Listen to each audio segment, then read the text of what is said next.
He had broken 100 walls in 30 years. He had never understood what he was destroying until the day a 7-year-old told him it was her grandmother's bread oven. 3 years of stone, gone in a night. She didn't ask for an apology. She asked for boots. And he, the man who had never in 23 years of war done a single thing without a plan, said yes. Without one. He brought her into the campaign, into the mud and the fever and the siege and the slow grinding weight of a war that never actually ended. It just paused and reconfigured. She grew up inside it. She became something extraordinary inside it, a strategist who could rewrite a treaty clause at 15, who could read the weather and the road and the mind of a foreign commander, who could hold a compress on a fever in the dark and know exactly what was in the medicine. He told himself it was for her. He wasn't entirely right. The letter from the War Council came when she was 17, and the question it brought with it, the one he couldn't answer from strategy, couldn't solve with a campaign, was the one she had been waiting to ask him for years. Whose life has this been? And then Medusa came. And she asked the question underneath that one. If this is all you've ever been, the weapon, the general, the man who breaks walls, what's left when you finally set it down? If this story pulled you in, like the video and follow Medusa's Memories, tell us, what state are you listening from? The war had lasted 11 years, and Theron had won every battle except the one that mattered. He stood at the edge of the battlefield where the last skirmish had ended at dawn, where the grass was still crushed flat by the weight of 2,000 men who had fought and fled, and some who had not gotten back up at all. The fog hadn't lifted yet.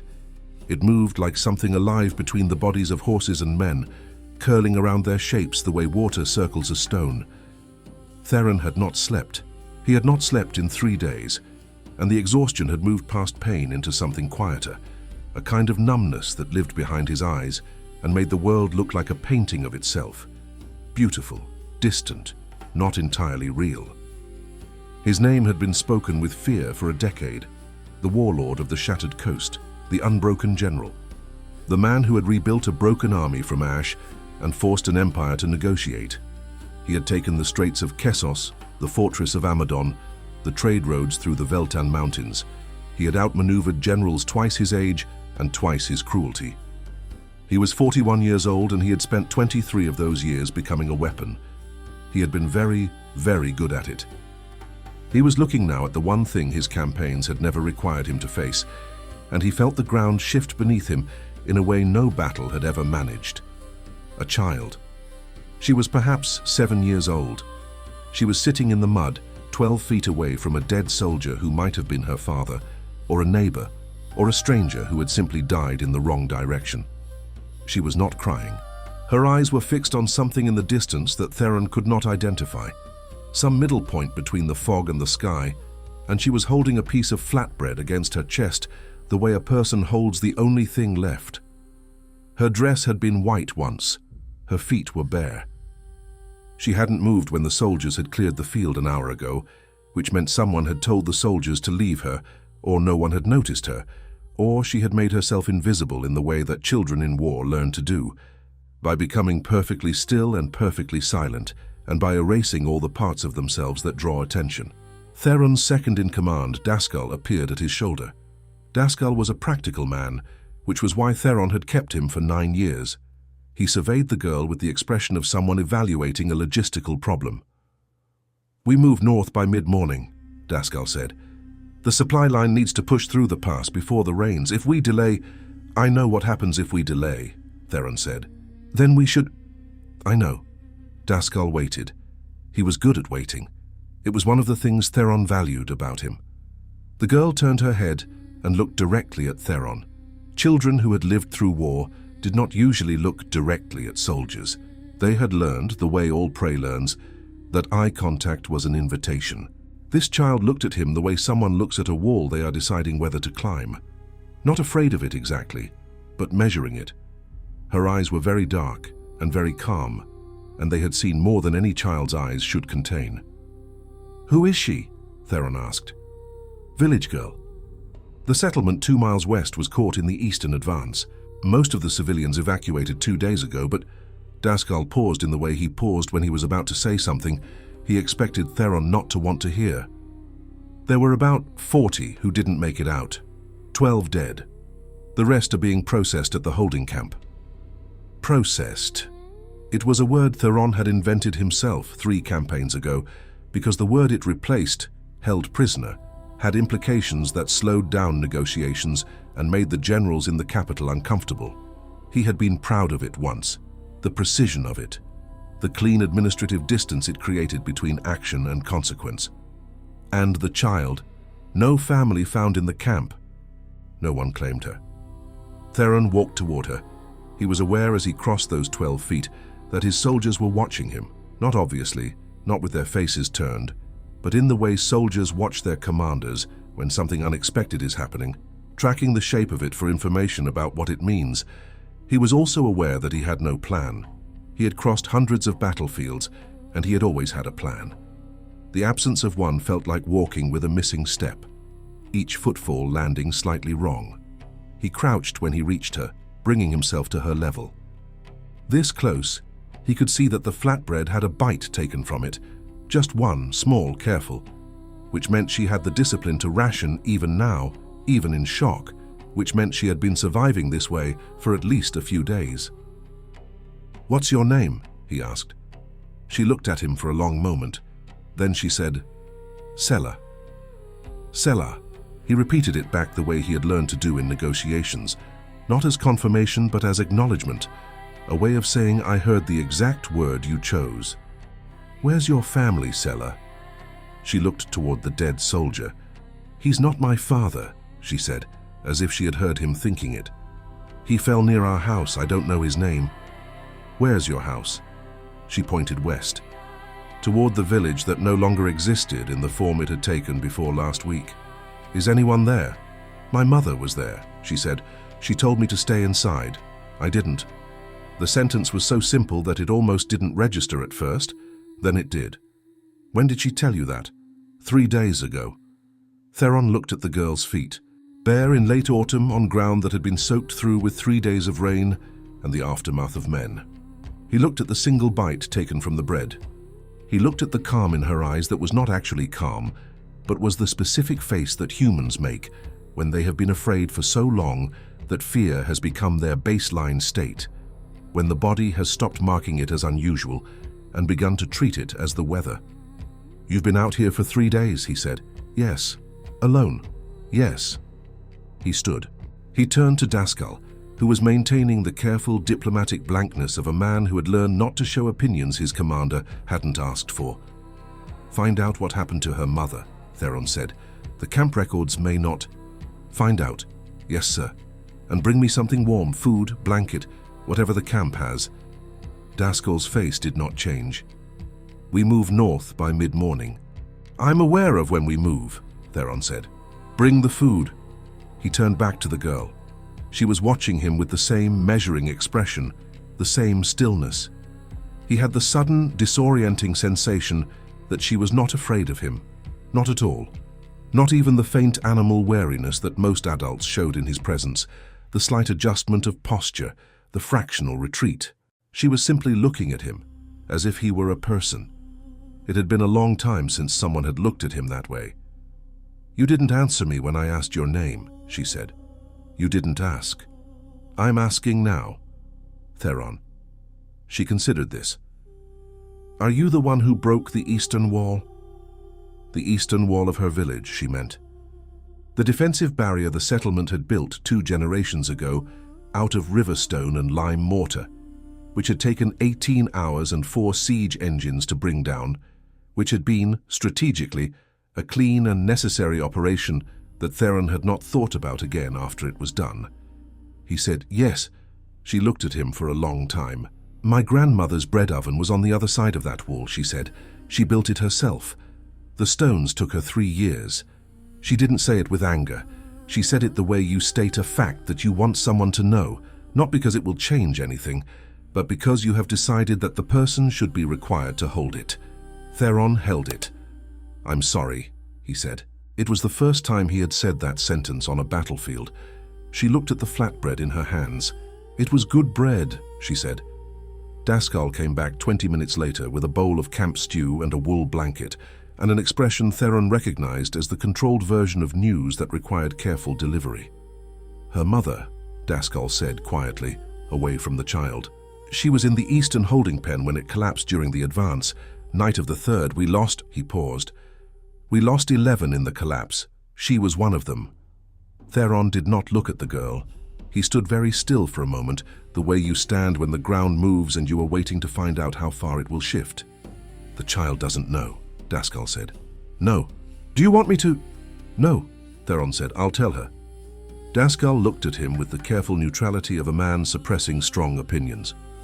"General, we move north by mid-morning. The campaign is ongoing," Theron said. "The campaign has been ongoing for 11 years. The campaign can wait 40 minutes. He walked back to the girl. She had wrapped herself in the blanket without being told to, just taken it when Theron set it down near her, with the same quiet efficiency with which she had rationed the bread. She was eating the stew slowly, with discipline, the way she did everything. She looked up when he approached, and something in his face must have told her, because her hand stilled on the bowl and her eyes changed, not breaking, not falling apart, but shifting into a kind of bracing, the way a wall braces against wind. "My mother," she said. It was not a question. "Yes," he said. She was quiet for a long time. She looked at the stew. She took another careful, deliberate spoonful and ate it. "The oven too," she said finally, "and my mother too." "Yes." She set the bowl down. She wrapped both hands around her knees. She did not cry. She simply sat with the new weight of it, the way someone sits with something heavy that they are going to have to carry from now on, and are already calculating the best way to do so. "What happens to me now?" she asked. It was such a direct question. He had negotiated terms with kings who couldn't ask a direct question. He sat down in the mud next to her, fully, without regard for his coat or his rank or what his soldiers would see. And he thought about what was true. "I don't know," he said. She looked at him sideways. "You broke the wall." "Yes. So you have to fix something." He had broken many things in 11 years. No one had ever told him he had to fix something, not directly, not like that. "I could take you north," he said. It was not a plan. It was the first thing he had said in 11 years that was not a plan. "Why north?" "Because that's where I'm going." "What's north?" "More of this," he said, which was honest. "More campaign. More moving and fighting and moving again. It's not—" He stopped. He was not accustomed to explaining himself. "It isn't a good place for a child." "Is there a good place for a child?" she asked. He had no answer for that. She picked up the bowl of stew again.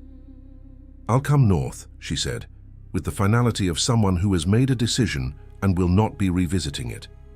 "I don't have anywhere else." He should have said no. Every rational part of the general who had survived 23 years of war understood that a child had no place in a moving military campaign, that it was logistically impossible and strategically inadvisable, and that Daskal would look at him with that carefully controlled expression for the rest of the winter. He should have arranged for her to go to the capital, to an orphan's house, to a village farther inland. He should have done a dozen different things. Instead, he said, "You'll need boots." She looked at her feet. Then she looked back at him with something that was not quite a smile, but existed in the same territory. A slight easing, a fraction of relief, the face of someone who has been cold for a long time and has just found something that might eventually be warmth. "Yes," she said, "I will." They moved north by mid-morning, as Daskal had planned. Sela rode in the supply wagon, wrapped in 2 blankets and wearing a pair of boys' boots that were 2 sizes too large and stuffed with cloth at the toes. She had not spoken again about her mother or the oven or the wall. She watched everything. The soldiers moving in formation, the horses, the pattern of the road, the way officers communicated without speaking. She watched the way someone watches who is learning a new country and intends to survive in it. On the second day, she asked Theron why the soldiers moved in the particular pattern they did. The rotating advance guard, the flanking scouts, the gap between infantry and supply. He explained it to her. She listened without interrupting, and then asked 3 questions that were, each of them, better questions than most of his junior officers had ever thought to ask. On the third day, she told him that she had calculated they would reach the northern pass before the rains if they cut through the eastern forest instead of following the road. And she was correct. On the fifth day, one of the soldiers, a young man named Petrus who had been with the campaign for 2 years, told her that General Theron never talked to anyone. She had looked at Petrus with the measuring expression Theron was beginning to recognize as her default mode of engagement and said simply, "He talks to me." Theron had heard this from 20 feet away and had said nothing. On the seventh day, he understood that he was in trouble.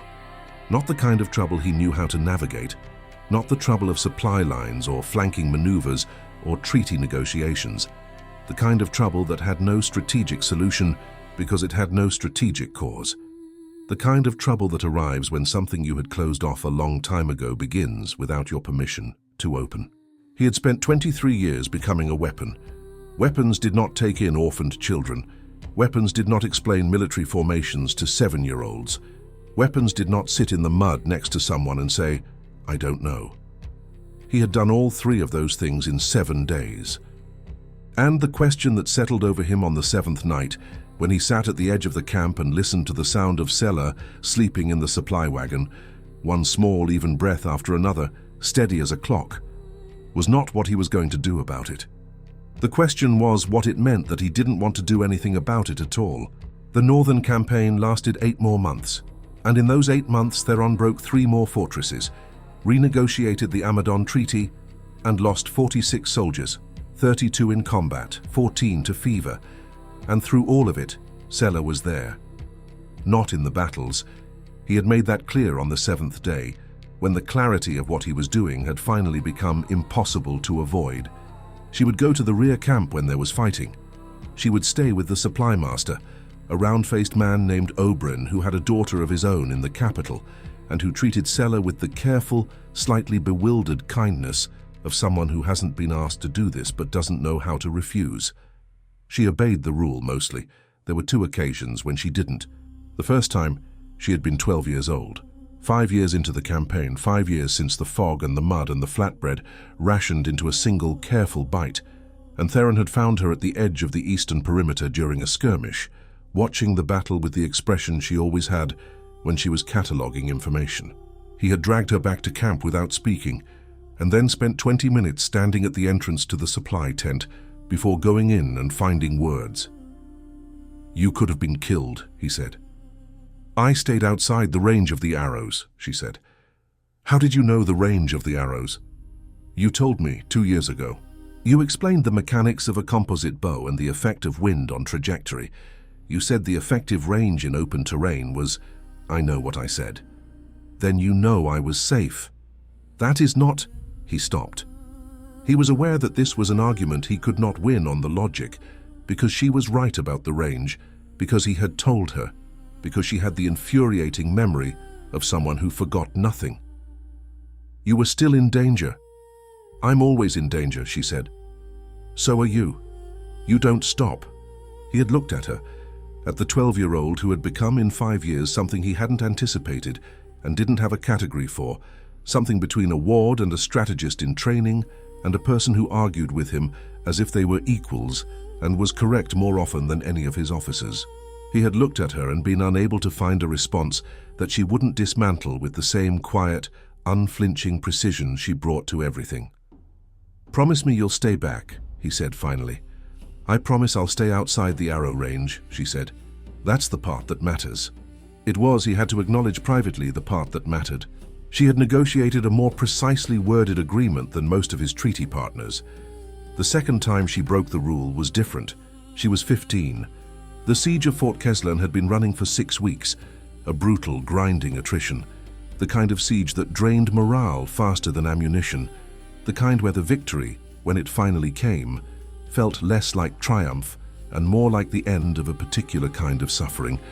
Theron had been ill for the last 9 days, a winter fever that had started as a minor annoyance and had quietly escalated into something he had been pretending wasn't happening, because the campaign required a general who was functional, and he had decided to be functional by deciding he was.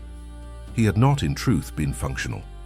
He had been operating on the specific kind of will that carries a person through things their body has already decided it cannot do. The will of someone who has never, in 29 years of military life, permitted himself the luxury of being the person who couldn't keep going. It had worked so far, it had always worked. The body eventually followed the mind's insistence. This time, on the evening of the 9th day, it didn't. He had collapsed at the edge of the command tent. Not dramatically. There was no warning, no building precursor. He had simply been standing, and then he was not standing, which was a fact that his mind registered from some remove, with the curious, detached observation of someone watching something happen to a stranger. When he opened his eyes, Sela was there. She was sitting on the ground next to him with a compress already on his forehead. She must have made it herself, he realized, which meant she had gone through the medical supplies, which meant she had been in the command tent, which meant she had been there when he fell. She had her hand on the compress, holding it steady, and her expression was not the panic he would have expected from a 15-year-old alone with a collapsed adult. It was the same focused, cataloging calm with which she approached everything. "You have been pretending not to be sick for 9 days, she said when she saw his eyes open. "I was managing it," he said. "You were not managing it.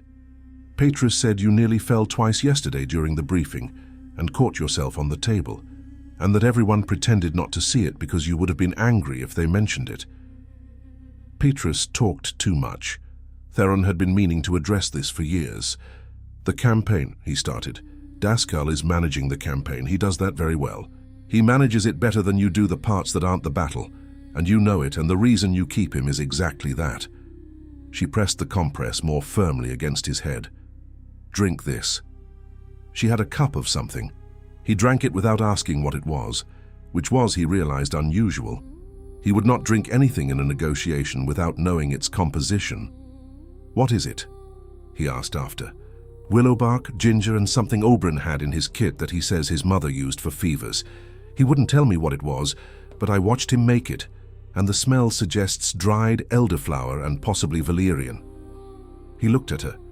In the 7 years since the fog and the mud, she had grown into something he still didn't have a category for. She was not the daughter of a general. Generals didn't take daughters on campaigns. She was not an apprentice exactly, though she had learned more military theory by 15 than most officers knew at 30. She was something new, something he hadn't known was possible to be. "You should have sent Oberyn," he said, "not come yourself." "Oberyn doesn't know what questions to ask," she said. "About the fever. About what needs to happen while you're ill. Whether the treaty with the Keslan commander should be sent today, or whether we have the leverage to wait. Whether the northern supply route can be renegotiated given the weather delay. Whether—" She stopped. She had the slight hesitation of someone catching themselves before saying something they decided wasn't the right moment to say. "Whether you have any family they should send word to." Silence settled. "No," he said. "No what?" "No family. No one to send word to." She looked at him for a long moment. The compress was doing something. The shaking in his hands, which he had been managing by keeping them still and never calling attention to it, had eased slightly. He felt the first hint of something that was not willpower sustaining him, but actual physical relief, which was different and unfamiliar and vaguely alarming in its unfamiliarity. "You've been doing this for 30 years, she said, "without anyone." It wasn't a question. She said it the way she said things she had worked out and was naming aloud to confirm the working. "Yes," he said, "and the campaign before this one, and before that." "Yes, that's—" She stopped again. She chose a different word from the one she'd started with. "That's a long time." "It is what it is," he said, which was a phrase he had used for most of his adult life when confronted with facts he had no intention of examining. She looked at him with the expression she had developed sometime around age 11, the one she used when she was registering that he had said something incomplete, but had decided not to argue it right now. She had a collection of these deferred arguments. She returned to them sometimes weeks later, as if they had been filed in a queue. "Rest," she said. "I'll wake you if Daskal needs a decision he can't make himself. And if he needs a decision he can make himself, I'll let him make it. He's better at the administration than you give him credit for." He closed his eyes. The fever had that quality of making the mind loose at the edges, less controlled, Not unpleasant exactly, but exposing, the way you feel more yourself when the performance gets too exhausting to maintain. "Sailor," he said. "Yes." "The treaty." "Don't wait. Send it today." Pause. "And? Thank you." He was asleep before he could hear whether she responded. The siege ended 11 days later. The terms Theron had negotiated from his sickbed, relayed through Daskal but shaped in significant ways by Sella's reading of the Keslan commander's communication patterns and the particular pressure points she had identified in the supply negotiations, were better terms than the campaign had expected to get.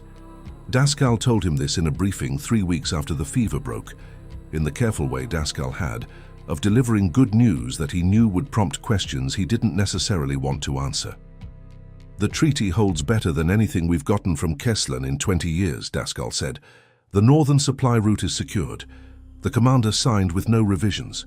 Theron looked at the treaty documents, the particular language in Clause 7, the clause that had been the sticking point for 6 weeks, the one the Keslan commander had refused to sign in any form, was worded differently from how Theron had drafted it.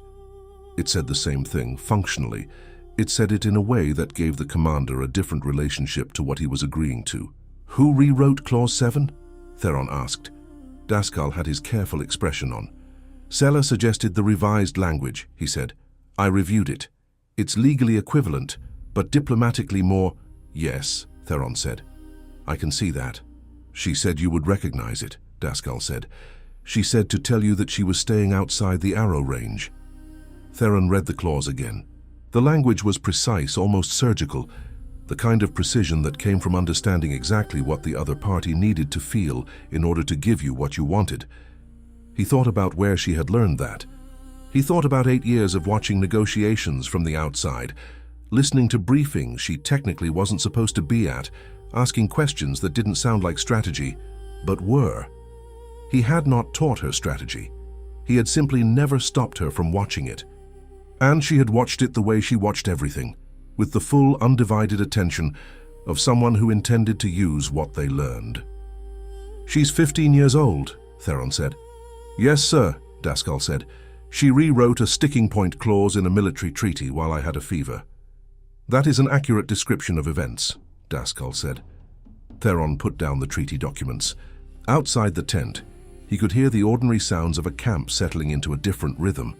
Not the siege rhythm, which was relentless and grinding, but something looser, the sounds of people who have stopped bracing. He thought about what it had cost him not to brace. He thought about what bracing had cost him. He thought about 30 years of campaigns and no family, and the phrase "it is what it is" that he had applied to things he had no intention of examining. He thought about a 7-year-old holding bread against her chest in the fog. He thought about what he had taken into the campaign when he had brought her north. He thought about what the campaign might be taking. "Daskal," he said. "Sir, in your assessment." He chose the words carefully because Daskal was a practical man who responded to practical framing. "In your objective assessment, is this arrangement serving her, or is it serving the campaign?" Daskal was quiet for a long moment. He had the expression of a man who had been waiting a long time for a specific question and had prepared an answer, but was deciding how much of it to give. "Both, sir," he said, "for now. But both for now isn't the same as both indefinitely." Theron looked at the treaty documents. At Clause 7, rewritten in the hand of a 15-year-old who had learned negotiation the way she had learned military theory. By watching, by asking, by refusing to accept the version of a thing that was given to her instead of the version she could see. "She should be in a school," he said, "somewhere real, somewhere with—" He didn't finish the sentence. Somewhere with what? He had never been to the kind of place he was describing. He didn't know what it looked like. "Yes," Daskal said, "she should." Neither of them said what followed naturally from that. What followed naturally was that taking her north had been a decision made from feeling, not from strategy, and that feeling-based decisions in campaigns had consequences that played out slowly, over years, in ways you didn't see clearly until you were already inside them. What followed naturally was the question neither of them had asked yet: whose life had the last 8 years been lived for? The answer came from somewhere Theron hadn't anticipated, the way answers often do, not from reflection but from the world simply turning and presenting him with the next thing, faster than he'd expected it to arrive, and from a direction he hadn't been watching. He had not been watching because he had been looking at the campaign. He was always looking at the campaign. It was the fixed point around which everything else arranged itself, the sun of his particular solar system. He had understood this about himself for a long time in the abstract, the way you understand things about yourself that you've decided aren't worth examining. He was beginning to understand it in the concrete now, in the specific weight of a 17-year-old's honesty, reflected back at him with nowhere to put it. Sailor was 17 when the capital sent for her. The letter came through official channels, which was unusual. It bore the seal of the War Council, the body of 7 that had governed military strategy from the capital for 60 years, the body that Theron had reported to and occasionally argued with, and always in the end answered to. The letter was addressed to General Theron, but it was about Sela. The War Council had, it emerged, been aware of her for some time. Not aware in the vague administrative way of people who had heard a rumor about a general traveling with an orphaned child. Aware in the specific way of people who had been reading treaty documents and field reports and had noticed over 10 years that certain clauses were differently worded than Theron's usual style, that certain recommendations in the field reports were more demographically nuanced than his historical approach, that there was a thread running through the campaign's recent diplomatic successes that didn't quite match the general, who had been winning campaigns with the subtlety of a siege engine for 30 years. Someone had been paying attention to the thread. The letter was not a request. It was an offer framed so precisely as a request that only someone who dealt with such language professionally would recognize the distinction. The War Council offered Sela a place in the capital's military academy, the Academy of the Strategic Arts, which accepted 12 students per year from across the empire, all of them sons and daughters of generals, kings, and ministers, on the basis of her demonstrated analytical capacity. They had assessed her analytical capacity from treaty documents and field reports she had never formally authored. Theron read the letter 3 times. Then he gave it to Sela. She read it once. She put it down on the camp table with the care of someone setting down something fragile, and she looked at it for a long time. "This is a good thing," she said. "Yes," he said. "The academy is..." She paused. "The academy is where people like me actually should be." He had said this, or something like it. He had said she should be somewhere real, somewhere with... And then he hadn't finished the sentence. She was finishing it for him now, 2 years later, with the characteristic precision of someone who files an incomplete thought and returns to it when the relevant information becomes available. "Yes," he said again. She looked at him. "You don't sound like it's a good thing." "It is a good thing. That's the second time you've said it." He stood and walked to the tent entrance and looked out at the camp in the early morning. The fires, the movement of the watch rotation, the specific quality of light in the hour before sunrise that he had been looking at for 30 years and had never quite managed to take for granted. He had a campaign to finish. He had reports to review and treaty clauses to approve and a supply route that needed to be secured before the spring thaw complicated the logistics. He had 30 years of life organized around the certainty that when you finished a thing, you moved to the next thing. And you did not look back at the finished thing because looking back at things served no strategic purpose. "When do they want her?" he asked. "The letter says before the winter term, that's 3 weeks. 3 weeks was enough time to arrange escort to the capital." Sela knew the city. She had been there twice briefly when the campaign had required it, and she knew how to navigate institutional environments because she had been navigating the particular institutional environment of a military campaign since she was 7. She would be fine. She was going to be very fine. She was going to be in 5 years, the kind of strategist that the Empire produced once a generation.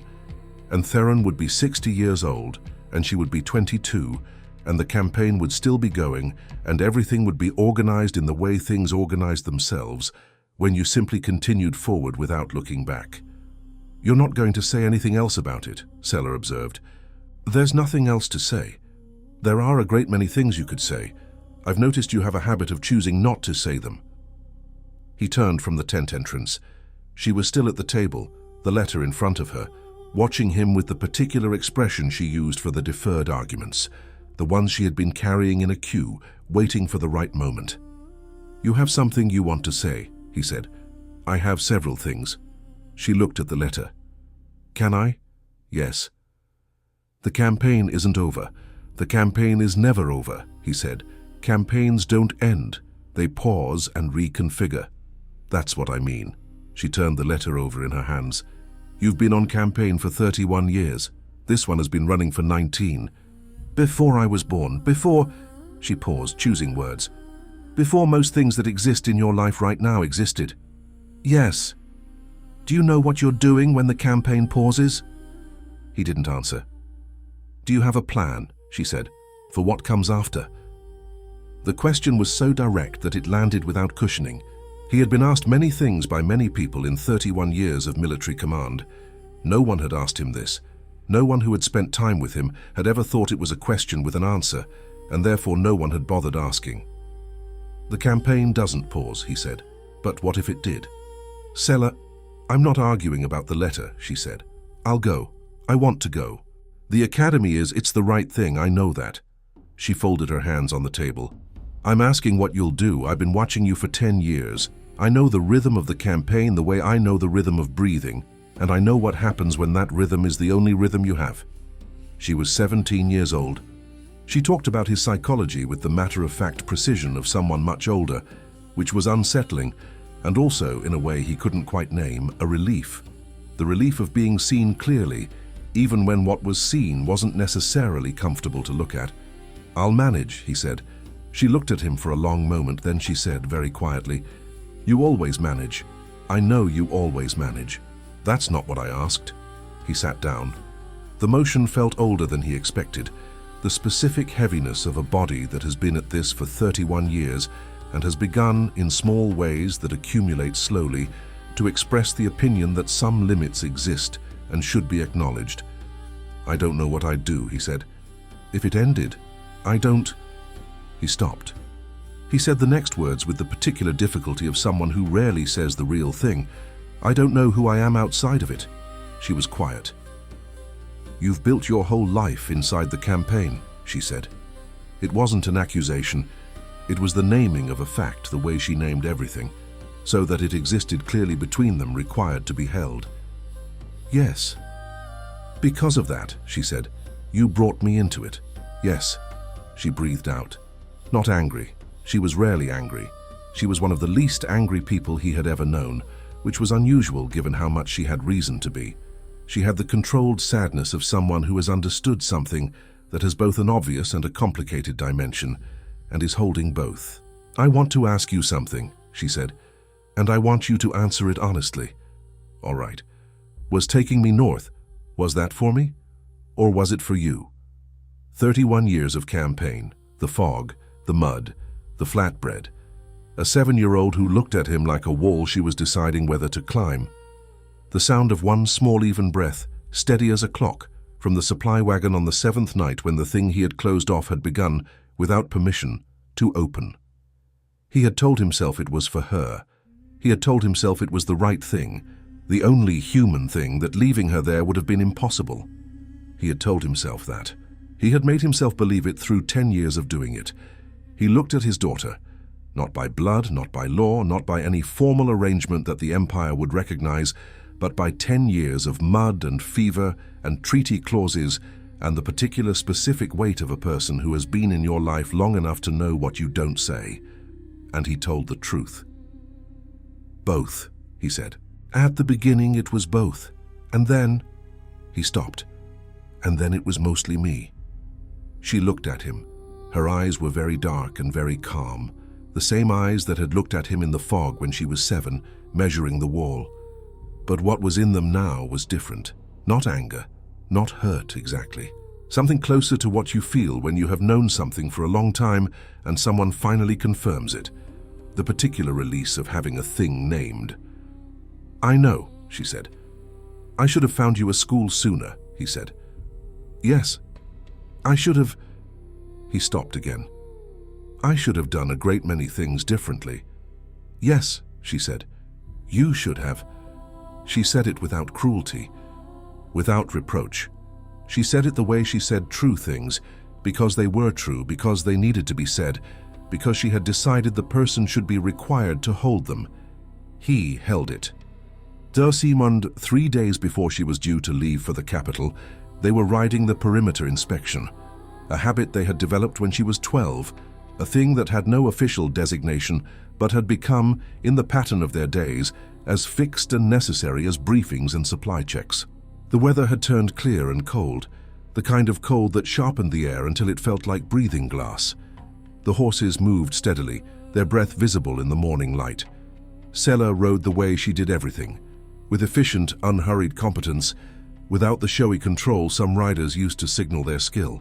She had learned to ride at 9 from a cavalry sergeant named Varro, who had taught her with the same matter-of-fact thoroughness with which she learned everything. And she had been a better rider than most of the junior officers by the time she was 11, and no one had ever made a point of it because she hadn't either. Theron had watched this happen. He had watched a great many things about her happen. He was beginning to understand that watching was what he had primarily done. That observation, which felt like involvement, which had the texture of relationship, was something you could sustain for a decade and still be, in the way that mattered, at a distance. She asked him about Medusa when they were halfway around the perimeter, where the road curved toward the eastern ridge, and the camp fell behind them far enough that the sounds of it softened into something ambient rather than specific. It was not a question he expected. He had heard the name spoken in camps, of course. The soldiers invoked her the way soldiers invoked things that existed at the edge of understanding, as an explanation for events that didn't have ordinary explanations. The way sailors invoked the behavior of a current that changed without warning. He had never spoken of her himself. He was not a man given to the kind of belief that lived in stories. "Why are you asking about her?" he said. "Because Oberyn saw her," Sela said. "He says he saw her on the ridge the night the fever broke." Theron looked at the perimeter. "Oberyn sees things on night watch that aren't there. He says she spoke to him. He says she told him what was in the medicine, the elderflower, the valerian." She paused. "Those were the exact things. The things I smelled and guessed at. But Oberyn knew them specifically. And Oberyn doesn't know plants." Theron said nothing. "I think she's been here before," Sela said. "I think she's been watching longer than any of us know." The perimeter was quiet. The morning light made long shadows across the ground. In the distance, the supply camp was coming awake, with the ordinary sounds of a campaign that continued. Fires, horses, the movement of people who had lives organized around the certainty of the next thing. "What did she look like?" he asked. "Oberyn says..." Sela thought about it. "He says she looked like someone who had already seen how it ended, and wasn't afraid of it." Theron considered this. He had, in 31 years, learned to recognize the particular shape of a force he didn't fully understand, but had to navigate anyway. He had learned it in weather and in politics, and in the behavior of armies under pressure. He was beginning to recognize it in other forms. "She didn't speak to me," he said. "No," Sela said. "I think she spoke to Oberyn because Oberyn needed to know what to give you. And I think she didn't speak to you because..." She stopped. She looked at the road ahead. "Because what you needed to understand, you needed to understand yourself." The horses walked. The road was dry. In 3 days she would be gone, and the campaign would continue. And there was a shape to what came after that he could feel but not yet see. A next thing that was different from all the previous next things, a direction the future was tilting toward that he didn't yet have the language for. They reached the end of the perimeter, where the road bent back toward camp, and the morning had warmed enough that the shadows were shorter now, pulling back toward the things that cast them. Selas pulled her horse to a stop at the top of the rise, where you could see the full spread of the camp below. The tents, the cook fires, the organized movement of several hundred people who had built a temporary home in a series of temporary locations and called it, with the particular irony of soldiers, a life. She had grown up in that. She had learned to ride and to negotiate, and to identify the range of a composite bow, and to rewrite a treaty clause at 15, and to hold a compress against a forehead in the dark, all within the specific geography of that kind of camp, that particular arrangement of tents and fires and people who called each other by last name. She was 17. She was about to go somewhere she had never been. Among people who had grown up in houses with walls and rooms and the fixed geography of a permanent place, she would manage it. He knew she would. She was the most capable person he had ever encountered. He thought about what it cost to become that capable, what you had to absorb and what you had to set aside, and what set-aside things had a way of needing to be found again later, at inconvenient times, in the middle of things you thought were finished. He thought about the bread oven. 3 years of her grandmother's life, gone in a night. He thought about a woman in a holding pen on the night of the 3rd, about 11 people who had not come out of a collapse that was a logistics note in a campaign report, about a child who had rationed a single piece of flatbread into careful single bites because she had the discipline to survive, and the strength not to waste even when she had nothing left worth saving. He had taken that child north, and she had grown into this, and he didn't know fully what he had given her and what he had taken, and he probably never would know completely, and that uncertainty was something he was going to have to hold for the rest of his life without resolution. He thought about what you were when the weapon set itself down. He thought about whether the thing underneath was still there. He thought it might be. He thought, with the specific, careful hope of someone who hasn't allowed themselves hope in a very long time, who has kept hope at the same careful distance he kept everything, who is only now beginning to understand how much that distance has cost, that it might be. "She'll come for you," Sailor said quietly. She was still looking at the camp, her hands easy on the reins, her face in profile against the winter light. "Medusa, she'll find you before the campaign ends." "Why do you say that?" "Because you're not done yet," she said. "Not with this." A pause. "And neither is she." He looked at her, at the face he had known since it was 7 years old measuring a wall, and he understood that she was not talking about the campaign.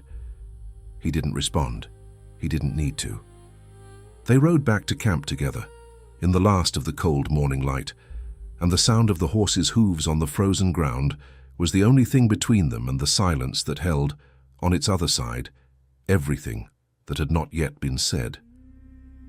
She left on the morning of the 3rd day as planned, as the camp was awake and moving in its ordinary rhythm, the watch changing, the cook fires being built up, the specific sounds of several hundred people beginning their day with the automatic precision of people who have done this enough times that the day begins before they decide to begin it.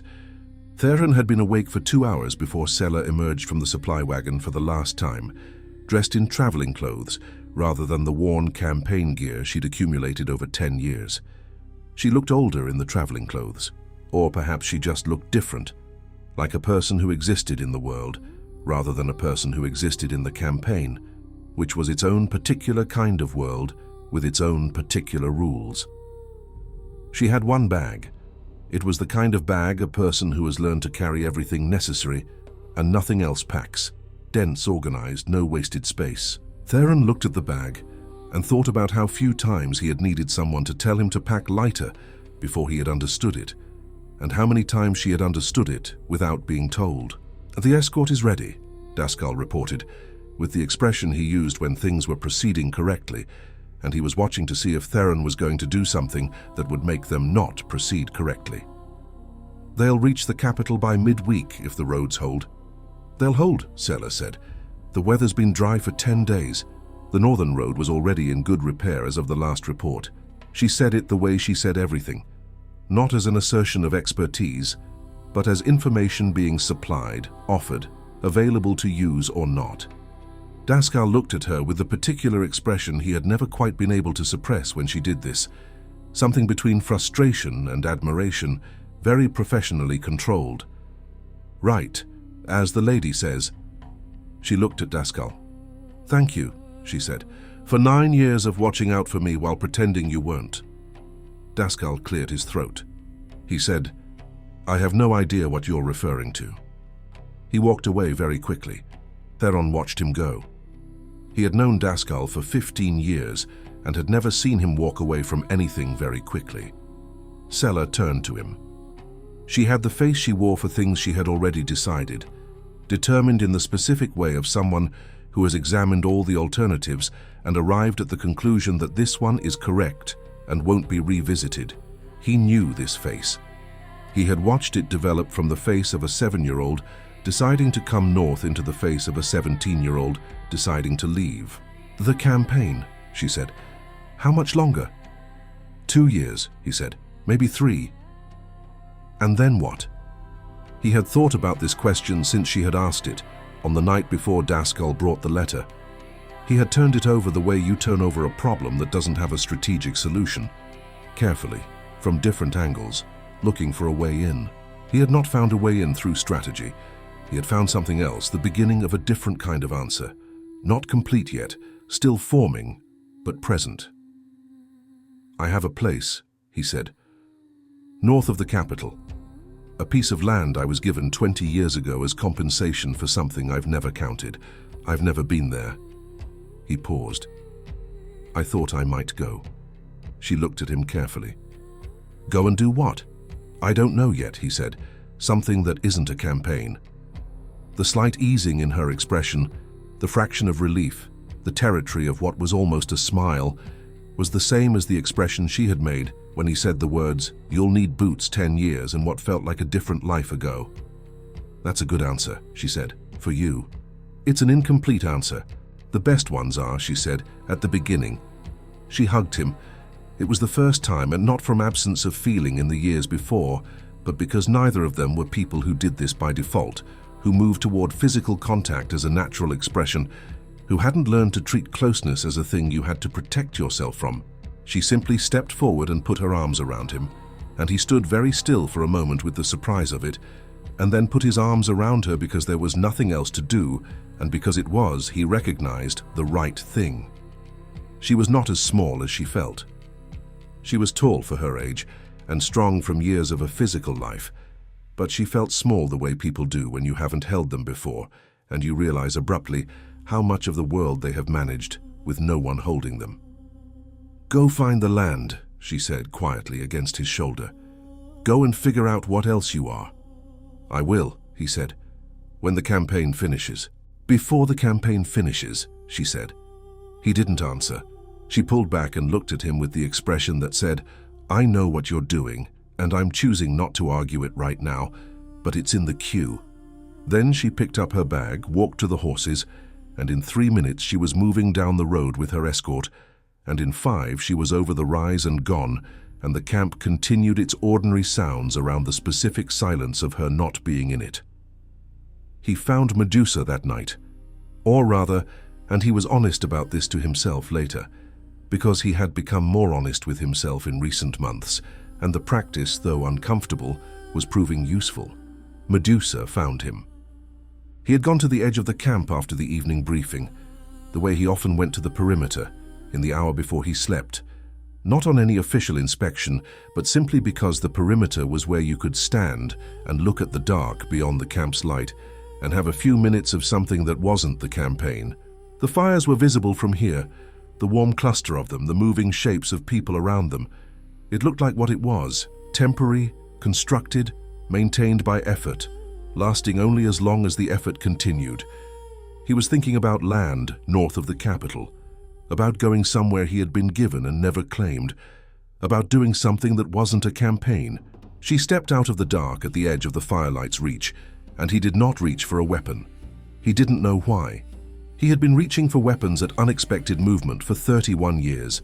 His hands simply didn't move. She was not what he had expected. He had expected something enormous, something that matched the weight of the stories, something that announced itself with the magnitude of what it was. She was a woman of middle years, olive-skinned, with hair that moved in a way that hair didn't move without wind, and eyes that held the particular quality of someone who has been watching things for a very long time and has no more surprises left in the world. She looked at him the way Sela had looked at him at 7 years old, measuring. "She's safe," Medusa said. Her voice was ordinary. That surprised him more than the rest of it. "I know," he said. "Daskal sent a rider at midday." "I'm not talking about the road," she said. He understood that. He had understood it before she clarified. He simply hadn't said it yet, because saying things meant they were real, and some things you let be real gradually at a pace you can manage. "Yes," he said. "She's safe." Medusa looked at the camp. She had the look of someone reading something that was visible to her, and invisible to him, not supernatural exactly, but the specific clarity of someone who has seen this particular shape of things many, many times and can see its entire arc. "You think you hurt her," she said. "I think I may have," he said. "Not deliberately. That doesn't change it." "No," she said, "it doesn't." He looked at the fires. She doesn't seem—" He stopped. He started again. "She doesn't carry it like someone who was hurt. She doesn't carry it like someone who was broken," Medusa said. "That's different." A pause. "She carries it the way a person carries something that made them who they are. Some of it useful, some of it a weight she didn't ask for. Both true at once." He held this. "Is that enough?"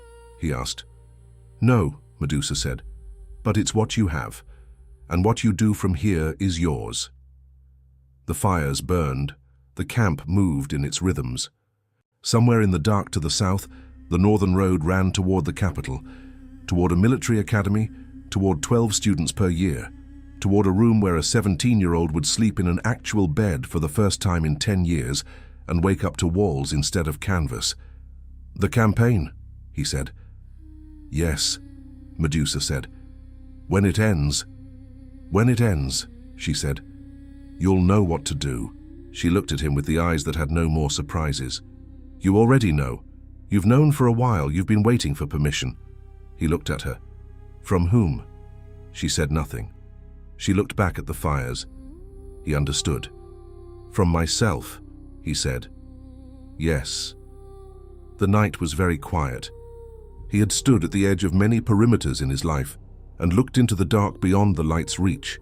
And the dark had always been the same dark, the dark of the next campaign, the next objective, the next thing that needed to be done. For the first time in 31 years, the dark on the other side of the perimeter felt like a different kind of dark. Not absence, something else, a field not yet planted, a door without a map. "She said you'd come," he said, "before the campaign ended."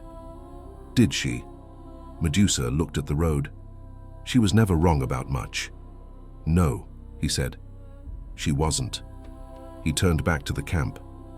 When he turned again, a moment later, the edge of the firelight was empty. The dark beyond it was quiet. He stood at the perimeter for a long time. Then he went inside and sat at the camp table where treaty documents and battle maps lived in their ordinary organized piles, and he pushed them to one side, and he pulled a piece of blank paper from the supply stack, and he wrote a letter. He wrote it to a land agent in the capital about a piece of property north of the city that had been sitting unclaimed for 20 years, about what it would take to see it, to walk it, to find out what it was before deciding what it could be. He sealed it. He addressed it. He set it on top of the battle maps. He would send it in the morning. The campaign would continue for 2 more years or 3, but the letter would be sent in the morning because some things you didn't have to finish before you could begin. He had learned that, late and with significant cost, but learned. He thought about Sella, awake somewhere in the dark on the road to the capital, measuring the new country the way she measured every country. Not afraid of it exactly, but calculating the distance. He thought about what she would find there and what she would make of it, and how in 20 years, in 30, the things she had been given and the things she had been asked to carry would settle into whatever shape a life eventually settles into when you've had time to look at it from a distance. He thought about the land, about walls with no cracks in them, about bread made in an oven built stone by stone, about what you could build when you finally set the weapon down. He slept. In the morning, the letter went. Daskal found the letter on top of the battle maps when he came for the morning briefing. He read the address without expression. He set it down. "Land agent," he said. "North of the capital," Theron said. The campaign continues," Theron said. "The letter also goes, both are true." Daskal looked at him for a moment with the expression that had, over 15 years, learned to carry less of the carefully controlled opinions and more of something else. Something that was, in the language of people who don't express things directly, the equivalent of, "I'm glad." "I'll have the rider take it with the morning dispatches," he said. "Thank you," Theron said. Daskal moved to the tent entrance. He stopped. "The rider from the east came in at midnight," he said. while you were asleep." Theron looked up from the battle maps. The rider from the east meant one specific thing. News from the theater they had been watching for 2 years, the secondary front that had been quiet for 18 months in the careful quiet of a situation gathering itself. "And?" "Commander Pellin of the Keslan Eastern Forces is dead," Daskal said. "His son has taken command. The son has different views about the treaty we signed." Theron looked at the letter to the land agent. He thought about 2 years, maybe 3. He thought about how long negotiations lasted when the other party had decided to reverse their position. He thought about the letter and the land, and the question that didn't have a strategic solution. He thought about what Medusa had said. "You'll know what to do." "Set up the briefing," he said. "But send the letter first." Daskal allowed himself, very briefly, one corner of an expression that was not quite a smile. "In what order should I prioritize?" "Letter first," Theron said. "Then the war. Some things you didn't have to finish before you could begin." He had learned that. He intended to keep learning it. She had rewritten a treaty clause at 15. She had told him the truth at 17, that no commander had told him in 31 years. She had walked away into the world she should have been living all along. Years later, when Theron finally walked the land north of the capital, when he stood in the field that had waited unclaimed for 20 years and looked at the sky without a battle map in his hands, a letter arrived from the capital, from the academy, from Sela. It said, "There is something you need to know about the Eastern Commander's son, and about who sent him." She had already found it. She had already started. If this story reached your heart, leave us a like and share it. What would you have done? And don't miss what comes next, another memory Medusa never forgot.